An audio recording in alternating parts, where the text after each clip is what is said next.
Children's Center, which is a school for children with autism and related disabilities. And every child goes several times throughout the school year. I'm going to carry you over to my schedule. This is the 8th grade calendar, and you can see this like white band right here. Do you see that? Yeah. That's our community time that we have every day.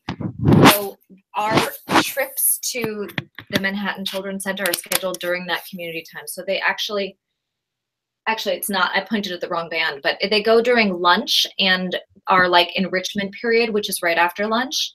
So they're actually not missing any classes, and they'll come back and have like a quick 15-minute lunch when they get back. And so those students, and they go with their advising group. We're going to have 2 advising groups at a time. Our other program is our 7th graders do a program with adults who have Alzheimer's disease, and the people who have Alzheimer's, we're not supposed to call them patients, the adults who have Alzheimer's come to Nightingale. And then we have a school that we partner with that I was just mentioning to you, Blake, the TWIL, the Young Women's Leadership School. And their 7th graders come to us also. So we all gather in this beautiful room, and we actually have 2 rooms. So in theory, we have 2 7th graders, our school, the other school, it's an all-girls an all-girls public school, and this adult who have Alzheimer's disease. And they do art projects that just give them a way to get to know each other. And the goal is for the students to get to know the adult behind the disease. And that happens, so we were talking about our 8-day schedule before. Adults with Alzheimer's disease can't operate that way, as you can imagine, and their caregivers can't operate on an 8-day business calendar. So we do that every Wednesday. And I just said, if we're going to do this program, we have to do it on a normal calendar. So whatever they're doing on Wednesdays, it's during our community time. So they miss whatever it is, they just miss it. So they're missing advising or clubs or assembly or that's pretty much it, those 3 things. But because we are on a rotational, they're not never getting to advising. They're missing advising once in a while. They're missing assembly once in a while. And it's also that for 6 weeks in a row. So she's missing 6 Wednesdays out of the school year. Right. Missing that community time 6 times out of the school year. So every Wednesday, somebody's missing from something, but no one child misses everything. And you never miss 6 advising periods in a row, for example. God, it so makes it's not actually related. It's not connected to our academic curriculum. It's connected, but it's part of our overall curriculum for our students. So, but we do use, school day, like our school, I think that doing it during the school day shows that it's a requirement for students, and it places that we're living out the values. We say that it's important, and we're dedicating school time to it.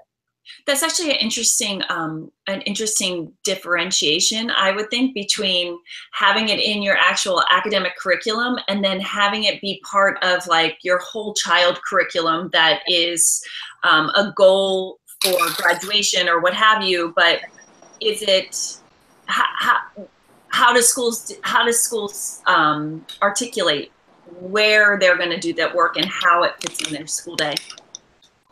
Yeah. For us, I would love for it to be more connected to like science or art or something like that.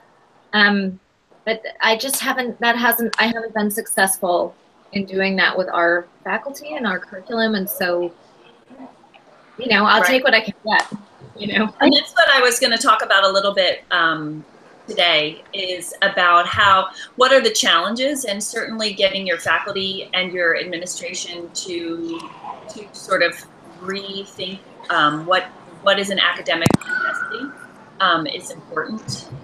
So I guess I'll just start there, and then we'll circle back to this conversation. But anyway, I wanted to thank you guys for being here. It's our first one of the year. You guys are kicking off our programming for this year. And I'm certain we had a full RSVP list, so I'm certain people are going to pop in and out, and that is the nature of a Google Hangout. And I'm always happy when people can stop and take a few minutes out of their day to talk about this. But what we were going to talk about today was how you can integrate community engagement and partnership programs into your curriculum. And the way I looked at it was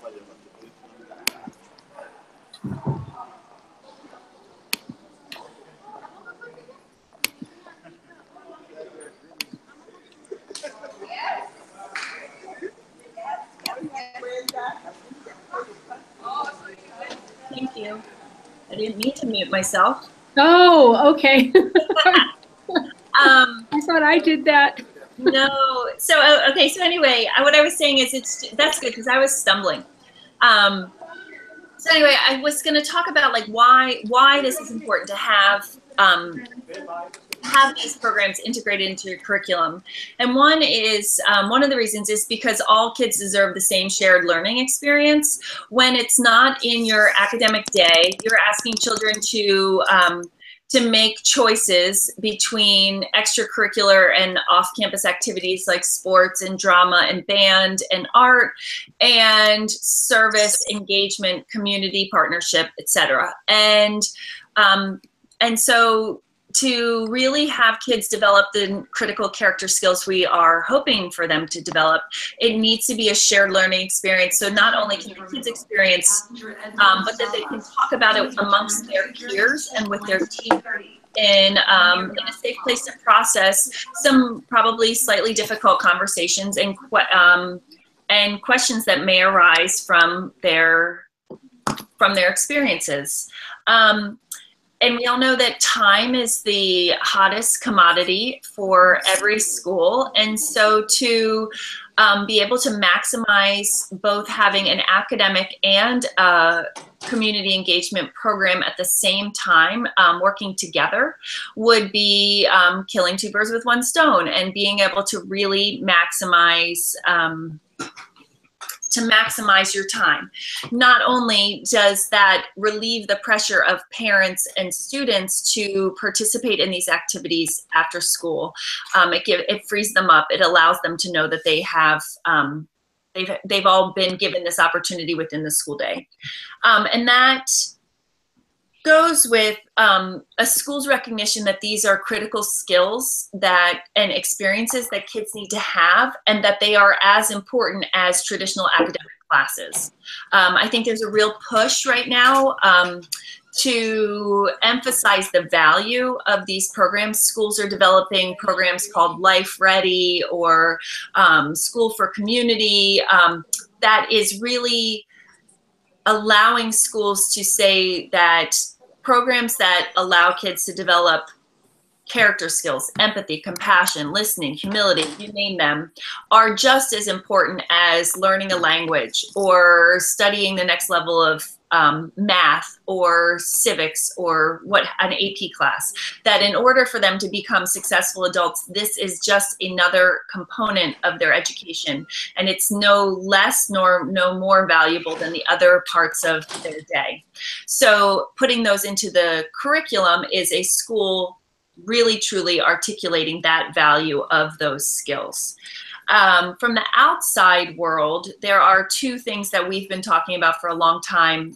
One is Turning the Tide, which is the release from Harvard Graduate School of Education that is 85 college deans saying that they want students to be able to articulate a pursuit of a passion or a purpose, or really delving into something that is of value to them. And if colleges are asking students to articulate this, and kids are going to school with the primary goal of going to college, then schools must provide these opportunities within their school day so that kids are all prepared to go to college and get into the college of their choice with these experiences. The second sort of data point that we have been looking at is the idea of emotional intelligence, and how emotional intelligence is now the #1 skill employers are looking with new hires of kids right out of college. So it's not necessarily their level of programming experience, but can they collaborate? Are they good listeners? Are they respectful of other people's opinions? These skills that are such a crucial component of community engagement and partnership programs. So again, if these are skills that are crucial for kids to succeed once they leave our educational institutions, we need to be providing them opportunities to develop them with safe parameters, with faculty engagement, with reflection questions, with all of those components, instead of just sending them out on a Saturday to do something and saying, well, we sent them to the soup kitchen, so we gave them an opportunity. So it needs to be a little more structured than that. I want to say, please, anybody interrupt and ask questions. I have a little presentation about how this is all work, and then we'll open it up for conversation, but really, this is a free conversation. Now, the how to do this is the crucial part, right? Because I think that we would all agree that it's essential in our schools, but how do you get this work integrated into your curriculum and have all of your students be able to have these opportunities? And of course, there's not one cookie cutter answer, because that would just be too easy. One is support from your administration, right? A culture shift at your school to start articulating the value of these programs to the parents and to the teachers and even to your alums, and marketing it and putting in your admissions packets and talking about it so that everybody knows that this is an expectation at school and that this is important to children who graduate from your organization. Schedule is crucial. There needs to be some sort of adaptive schedule. I'm telling you, we will never need to ask for a membership fee if we come up with the right schedule, because we will just sell it for millions and millions of dollars. There is not one perfect schedule, but certainly a schedule that allows for blocks of time for kids to get off campus and allows for a little flexibility is the best. There's all kinds of schedules. We were talking about Nightingale's schedule earlier, and it's an 8-day schedule with a sort of a block throughout on every day. There's a school here in DC that has a block schedule as well, but for 6 weeks out of every year, in one entire block of time for 6 weeks, the girls are off campus. It's an all-girls school here, and so they get, at any given time, there's about 55 girls off campus for 6 entire weeks, and so they get that. That is just their immersed community engagement program. They have, each year has a different theme, and it sort of builds on each other, and that's their schedule. Not every school can do that, and I can't tell you that it was easy for that school to implement the schedule, but that's how it is, and that is making a major statement about the value of that work to that school. Most schools, unlike making major schedule changes, find success by having a couple of teachers implement programs that include community engagement within their class, and then celebrating the success of those classes to the rest of your community. There's a lot of value in articles in the magazines and accolades at faculty meetings, and celebrating teachers who are taking a chance by implementing these programs into their curriculum. And then sort of quietly encouraging other schools or other teachers to join in. You might say shaming some that they aren't joining this path, but all teachers want to be the ones that are celebrated. And so if they recognize that this is a value, then maybe they'll take a chance and start thinking about how they can implement community engagement and partnership programs within their curriculum. I find that it helps to have a sort of theme running through your school about this work. instead of haphazardly having one Spanish class off campus doing one thing and one environmental science class running out and doing another. It helps to have a theme. A Hockaday school in Dallas does, where they're in their lower school, they choose a theme for the whole lower school. And one year it was saving the environment, right? It's very broad. Everything can be attributed to saving the environment. But then the teachers were allowed to unroll projects and community engagement programs that were attached to this theme. So it gives them a little bit more focus. That is easier, obviously, in lower grades, but I'm going to show you how one school in California, they have themes for every year of sort of character skills, goals that they want their students to reach, and how they tie those to programs that they do off campus to have them reach these character goals. And I was just going to say that in K-12 schools, having gives us an opportunity to revisit those themes and deepen understanding around those social issues over time. Right. So we adopted themes in our lower school as a part of our community engaged learning program. Our lower school teacher teams decided on a theme in each grade level.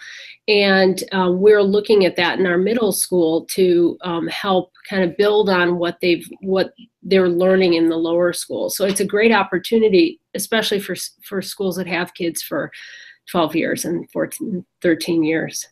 It is great. And that's exactly what I was just going to say about how it's fantastic to build on. I really don't like the word scaffolding, but to build on skills that maybe you touched on in third grade, and then in seventh grade, swinging back around and not only looking at those skills, but then maybe those kids being the leaders of whatever that community contribution or program is, and allowing them to sort of take on a bigger role and sort of increase what they're doing. So I'm going to try, I've never done this before. I am going to share with you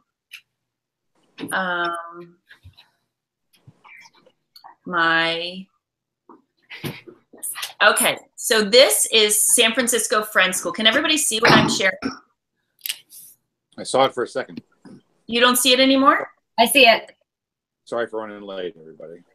Oh, you're great. Hi. You're great. Hi, Chris. Chris Hart from St. Andrews in Jackson, Mississippi. Hi, Chris. Hi, I can Chris. So this is San Francisco Friends. This is the articulation of their community engagement programs for K through 8, and what the project is, what the organization is, and how it is connected to their curriculum. And to me, it's so simple, but it's so clear and easy and able to articulate to their whole community what they're doing, how they're doing it, and how it plays into what they are talking about within the schools. So you can see how long they do it, and how and who the organization partner is, and how they sort of build on one another. You start with, in kindergarten, they're making gift and snack bags. In first grade, I actually got to witness this last year. They take dance lessons with an assisted living center, and then they have a dance with like cookies and punch at the end of the session. It is just about the cutest thing you've ever seen in your entire life.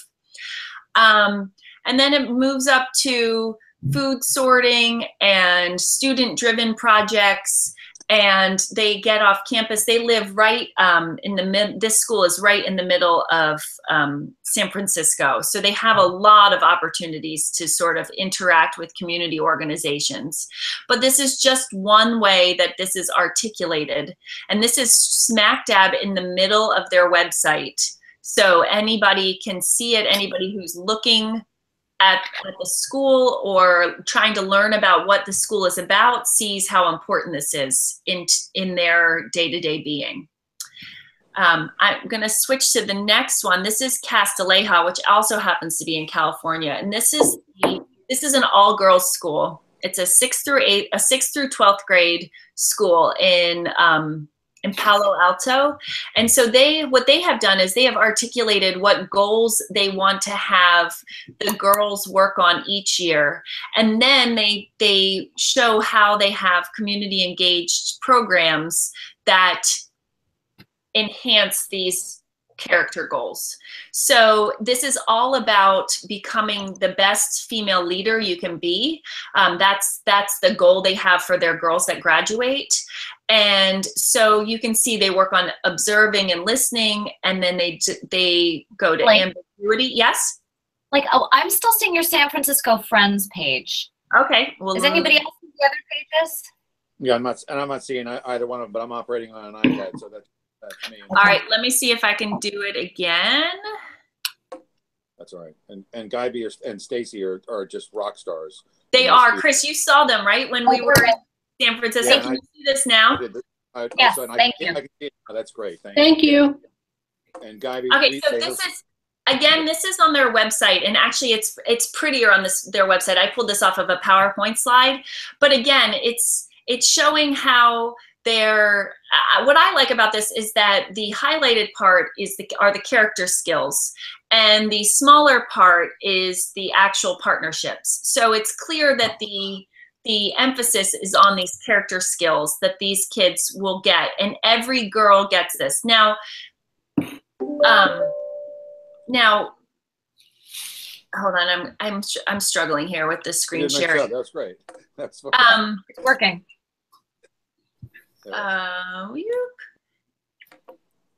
So what I was going to say is that at Castilleja, every girl gets to go on an abroad trip their junior year. They have this amazing endowment that every girl gets to go and do this trip. And so all of these skills are built to strengthen that experience when they go away. Now, it's not a kind of trip where you say, well, I'm studying French, so I want to go to Paris. What they do is they have the girls fill out a form about the goals that they want to work on in their junior year and their strengths and their weaknesses. And then the teachers assign the girls to one of 5 trips abroad that they see would be best fitting in their character development. So obviously not a normal situation or one that is easily replicable, but it's just really interesting how they have the girls articulate what they'd like to work on character-wise, and that all of their programs are to gear up to this. Okay, so let's see. Can you see? Yep. Yeah. That? Yes. Hey. So this is their 9th, 10th, 11th, and 12th. So collaboration and research, observing and listening. Again, circling back to ambiguity and empathy. And then learning and leading. So that global investigators and global partners in 11th grade, that is the study abroad trips. They're anywhere from India to China. They do one in France, but Stacy is very clear to tell you that they are working in an immigration office and they are not, running up and down the Seine and shopping in Paris. So that's Castilleja. And I'm gonna stop screen sharing. There we go. Yay, I did it.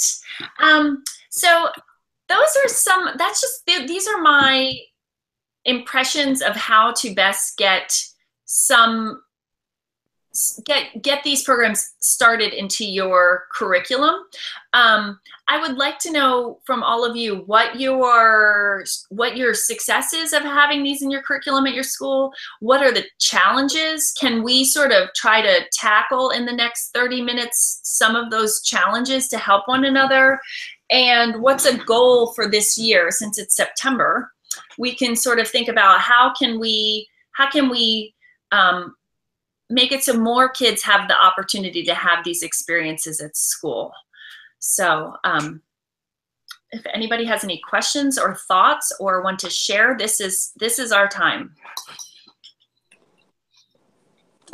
Thanks, Blake, for organizing it. And we're in the throes, again, I'm Chris in Mississippi, and we're in the throes of kind of thinking about our schedule. And your point about time is being kind of the principal or kind of one of the most valuable commodities that we have. And we've got the structured, it's a 100-hour service requirement. We've got it structured over the number of years that the kids should be contributing to different communities, both near and far, the kind of local stuff and all the rest of that. But we haven't really effectively woven it into the day. And so this is, I mean, I was particularly interested in this piece, and the part of it is the kind of the challenge piece is kind of the fetishizing of content on one hand, and kind of academically rigorous institutions that kind of pride themselves on kind of that mastery. And it's, again, kind of the turning the tide piece. The tide hasn't turned fully. Yeah. And for some schools, it's turned more than others. And some are more reliant on that. And like Friends School is like in a different place in some ways. And some schools have been able to move beyond kind of AP curricula, and we're the AP school of the state. And so we end with all the AP scholars. And so our faculty feel that pressure on one side and are really, as we're looking at schedules, like it's 3,350 minutes on average that we have in a given semester. And you're like, you're kidding me. Like really the extra 50 minutes. Like, and people are like, oh my God, like the difference between 40 minutes and 41.8 minutes that we would actually have in a given week per class. Like people are concerned about that. And so grabbing time in a day without elongating the day or the school week, but actually designating time for service so that all kids have access to it. And it's not a matter of do 100 hours, you got 4 years, good luck, Godspeed. And I hope your Saturdays and evenings are flexible enough that you can actually get it done. And that's been the big rub for us, is how do we still manage to maintain the kind of the academic kind of emphasis and standards that we have, not fundamentally compromise the content and the knowledge piece even more than the skills and the perspectives, which we can all talk about as being even more important in some really fundamental ways, and having that time be available to everybody during the course of the week. Because if we value it, Chris, please. You're talking about an upper school, 9 through 12. Yeah, we're pre-K. I mean, it's pre-K 3 through 12. So I got 15. But when you talk about that 100 hours is in the upper school. Sure. So we grab like service days for our middle school, and like twice a year, all faculty, all kids are off campus. We say it's important. We stop classes, but that's not integrated, right? That's still I mean, that's a 2 off. And after 4 years, they get 8 exposures to different places, and that's good. I mean, it's better than what we were doing, which was less than that. And it's with all different partners across the Jackson area. But the high school thing is really how do you integrate that? It's the nut that I'm trying to crack right now, and would welcome insights. But Hawken did, I don't know if you, I mean, with their schedule, they went ahead and grabbed as part of that 7-day block, like boom, here it is. And like, we've got a separate campus, and we have designated time every week for the kids to be able to go and serve. And that's that's the hard part. And it's that culture shift. You said turning the tide, and people haven't turned.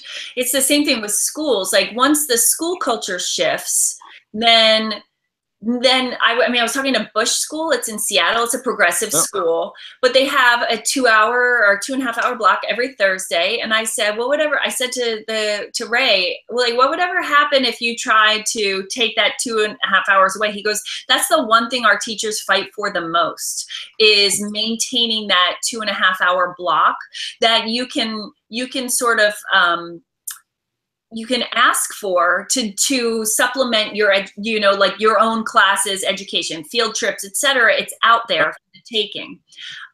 So it's shifting your faculty also to acknowledging that is of equal value to their 10 extra minutes. And I don't know how you do that, except it has to come from the top. one by one. And I mean, Yeah. I think honestly, hiring is it's a big thing. Talking to your new hires about the expectation of this work. And, you know, schools that don't have high attrition with their teachers, that's tough. To really get new hires in that value. And certainly, like we said, the young millennials that you're hiring as your new teachers, this is important. You know, this is how they've grown up. So I don't have any answers for you. I also think, I mean, it does, I think when you said you have to explain to your new hires that it's part of the expectation, that means it actually has to be part of your expectation. And that expectation is expressed by your administration. And the administration has to say, this is important. It's important enough that we're allowing you to miss assembly for this program. It's important enough that we are, when we do our new schedule, that we're going to build in this time and it's going to be protected for this purpose. And because those sorts of structures, you know, a classroom teacher doesn't have control over that. And so they can be willing, but I think if you want to have that expectation, in my mind, it has to come down. It has to say, how are you fitting this into your, you know, the supervisor says to the teacher, how are you fitting this into curriculum? What do you need from me to support you in getting it into your curriculum? Yeah, I don't know. I think that the divisions in a school that's a pre-K through 12 school, it's difficult. It's the difficult thing, or the thing to keep in mind is that our cultures, at least in my experience working with 3 different schools, our cultures are very different from elementary school to middle school to upper school. And what you're talking about, Chris, is that challenge of the upper school pushed by AP, by teachers who, you know, a number of them feel like they're college professors. I mean, part of it is that kind of, you know, that intellectual journey with the content, or their love of the content, and also their protectiveness of using any time for what's extra. And it's that what's extra kind of attitude about civic engagement and social responsibility work that's difficult. You know, I think we haven't yet felt the pressure. I mean, you talk about turning the tide, and I think about Mastery Transcript Consortium. Yeah. And it's really far, you know, there's so much more work that's come after that. And, you know, when we start to feel the pressure in independent schools that the Mastery Transcript Consortium has made a difference and shifted what the expectation of is in education. And it's not just these enlightened heads of schools and some of the faculty that are enlightened about, you know, what needs to shift in cultures of our school. When we start to feel that, and it starts to really change more schools, then I think that we will put professional development dollars behind and time behind professional development that will build the capacity of faculty. You know, experiential, I'm missing, I was at the Westminster schools for a number of years, and we had an experiential education staff. They were faculty. And what they could do in a classroom when they came in to get the kids going, and sometimes, you know, a lot of times it was in the advisory space, the kids you could see them come alive again. Mm. And we had a number of teachers who'd gone through service learning training, but I think it's about capacity building, and whether you know, you talk about, Damaris, the you know, importance of the head of school or the leadership. You know, it's not just about that. It's about the catalysts feeling like they have support, as you've mentioned, Blake, and also like they have space to be creative. And they can have an effect. We've felt it particularly in our middle school, and our middle school faculty are on average younger, and they're really tech savvy, and so they do. And it's not like technology drives anything; they just find tools they need to do fun things and to create variety with the curriculum. Something new we're trying this year, and who knows if it'll be successful, but in our upper school, and I think, you know, most upper schools are challenged with this. I don't know if you have kids that walk in your door and say, I'm really excited, I want to do a bake sale. Or I'm really worried about, you know, a hurricane relief, of course, brings that to mind. But so, you know, or I found this cause and I think everyone needs to get involved and they want to start a club, and we have 150 clubs. But we're creating something we call issues and solutions forums. And we're going to use assembly time for kids to prepare to pitch their cause and their organization to the student body. And so you think about, how do you create a space to educate your kids about social issues and to give them an insight into different organizations that are effective? And how do you do it? You know, we don't have enough shared experiences.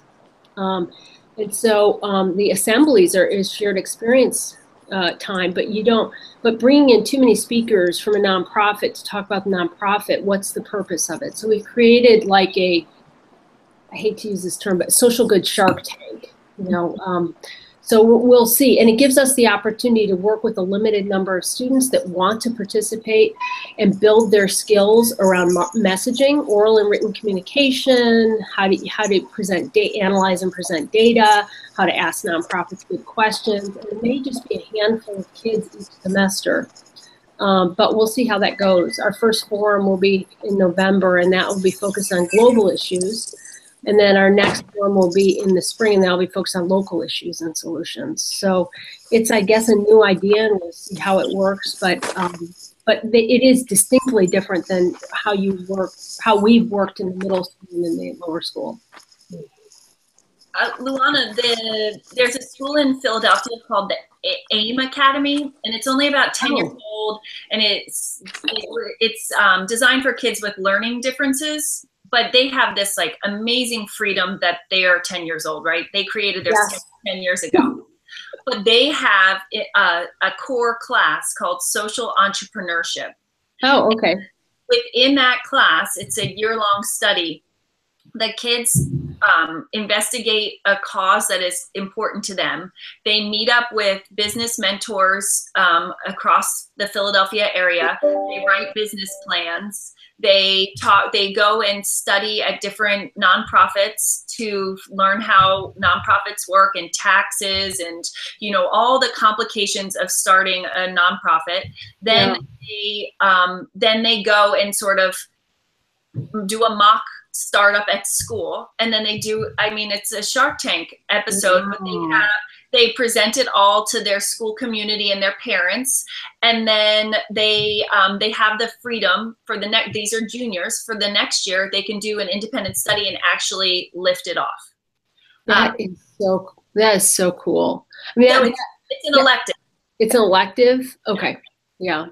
Yeah, and we have a course starting called Community Expedition, and our kids will focus on community. It's not like that. It's not social entrepreneurship. It's not that kind of concept. But it's going to be a limited number of students. So so my question always is, from a strategic standpoint, is how do we create shared experiences so that we know all of our community, all of our students we start to build a common language and common basic understanding about social issues, also about, you know, focusing on concepts and skills. But then how do we have in-depth experiences for kids who really are interested in it? And can we create both, you know? And I think that's where schools that are K-12 have the biggest advantage, because I always liken it to learning a language. I mean, you said the shared language. I really do think that that's a core component of it. And when you start in the early grades and you start giving kids the vocabulary with which to talk about this, then you don't have to spend the time in 9th, 10th, and 11th grade. They already have that skill bank, and they already have, oh, sorry, go ahead. I was just going to say that this is something that I've been trying to do at Nightingale for a long time, is actually to create a document that has the shared language that we're going to use K through 12 and the expectations that everyone will have. You know, by the time students get to 4th grade, they have this language and they have these experiences. And we know that we're going to have new students every year, but at least we know that the students who are returning have had these experiences. And I think actually we have a new, finally, interim director of diversity and inclusivity at Nightingale, and she really wants this. And I think that she and I will work very closely on this shared language to create it. But Blake, this meeting in next month at the Spence School, Spence has this document, and they call it Enduring Understandings. I don't have a copy at my fingertips, but it's excellent. And they took a year. They took a faculty team they put together, and they created their sort of share, like, these are the experiences that we know our students will have at the end of each grade. They're developmentally appropriate, and I'm so envious. They're really great document. You might want to, Danielle should present it at Spence. Okay, I will put that on the list. And those are the kind of documents that I feel like we should just share. I mean, there's no reason for everybody to have to reinvent the document. So, all right, I'm on it, and I will share it if I get it. I was gonna say, if you get it from her, will you send it? Because I've asked her, and I don't have it. So. And I love Spence, but they're a little funky about sharing things. So I'll do my best. Website, but then I couldn't find it. Oh, okay. I want to say thank you very much to everyone for participating and for you putting this on, Blake. I'm about to go teach a 6th grade community learning class, so I'd love to learn more, Damaris, about your schedule. We've created a class for 6th grade every week, so but I have to go teach the kids. Great. Okay, I'd love to talk more too. Or follow them around, actually, as they are explorers. Thanks so much. It's good to see you. Thanks for stopping in. I'm glad you were here. Bye. Bye. So the other thing I was thinking about Luana was talking about not only having structured experiences, shared learning experiences, but also being able to provide kids an opportunity to pursue things as they get older that are that they're passionate about. And I'm also getting tired of the words passion and purpose, which is probably not good for my job, but I am. But anyway, I think that something funky is going on.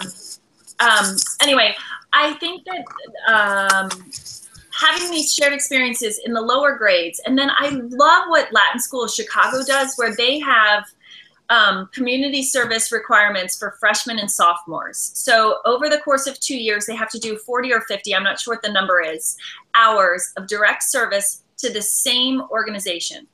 So they have to make a commitment to one organization for those hours.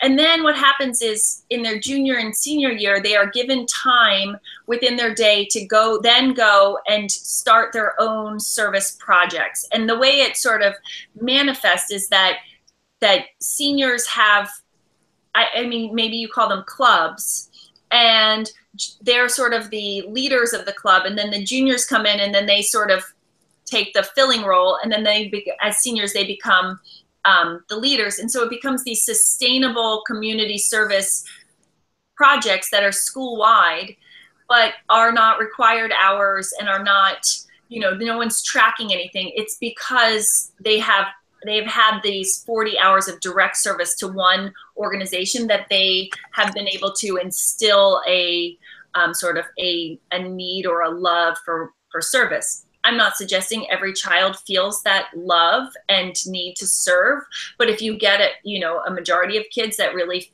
find that something hit home freshman and sophomore year, then allowing them to have these individual experiences that are tailored to their interests is a great opportunity. So it's just another way of looking at how you provide these opportunities for their kids, and how do you reach the maximum amount of kids and their interests. Not every child is interested in the SPCA.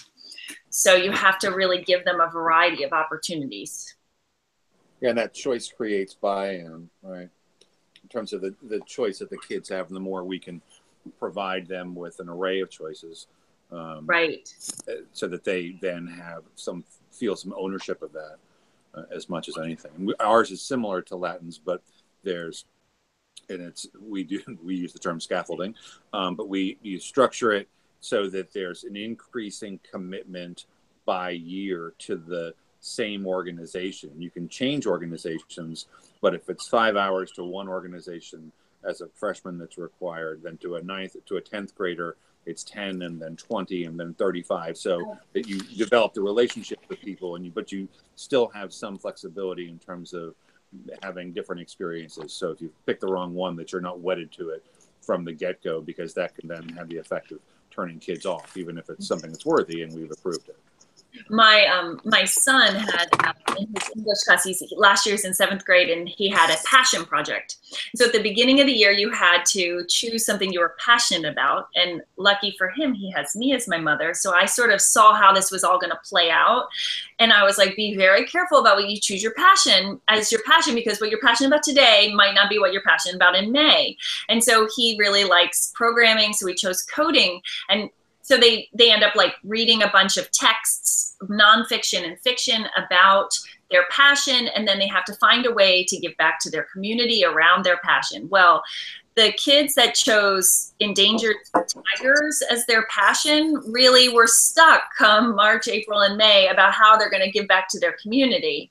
But I thought the notion, it's just, that was the first year the teacher had done it, so I'm sure she'll go back this year and change how the word passion to something else. But it was just, I think being able to, that 5 hours as a freshman, I think is what I'm getting to, is allowing them to sort of jump around and find out what they do like, because they might think they like kids, but realize that being in a room with 40 3- and 4-year-olds is not for them.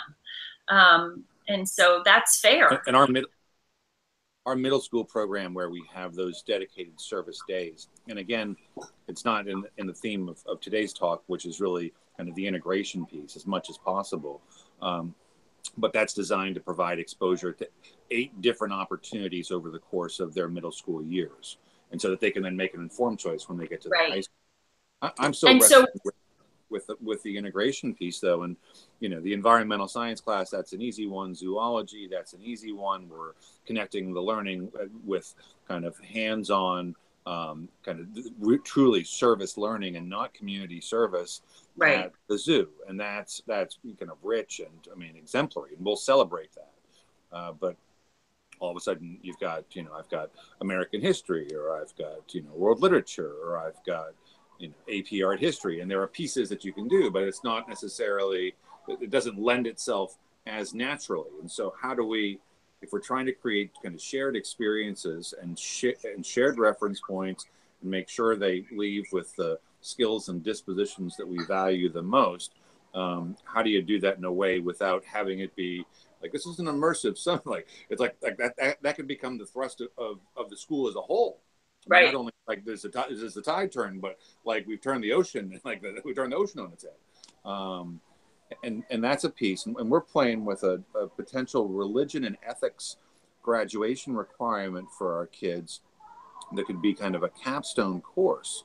And as part of that experience, as an Episcopal school, we have some latitude to be able to play with that and kind of like the people part of this, and the kind of a holistic approach to education, more than simply the content and the skills and the like. And to the extent that we can weave, it's religion and ethics, to the extent that we can actually weave the ethical piece into the fabric of that, and then the action that goes with the awareness of issues, of social justice issues, and of then this kind of moral imperative to do something about it. If we can provide opportunities for them to not just have that experience kind of intellectually, but practically, that's kind of you're talking about goals, and like that's one that's on my mind, is how to make that possible for everybody, and to weave it into the course of the day. So again, it's not the add-on, and it's the difference between the extra versus the essential. Right. And which classes is that included? I mean, every kid is taking a math and a science and a English, right? But it's hard. That's a hard question. And that's the one I struggle with too.